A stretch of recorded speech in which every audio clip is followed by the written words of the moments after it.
Next thing I'm going to do is clean this all up with my water wheel. It's nice to have a vise, but sometimes on the job you don't have one available. So basically I'm going to clean the top of this.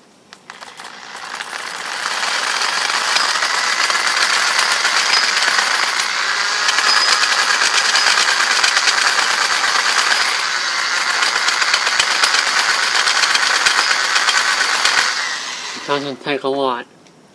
You definitely don't want to hurt yourself in this water wheel.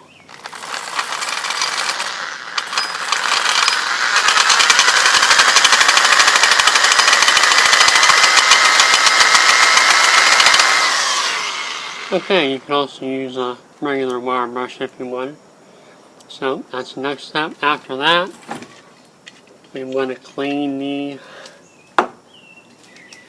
stem. Most of the stem we want to clean.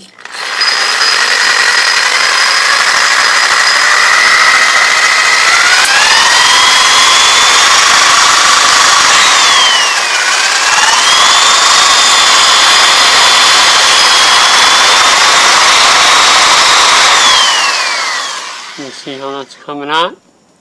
It's cleaning up pretty nice. It's going to take me a little bit, but I'm going to work on this and then we'll go to the next step.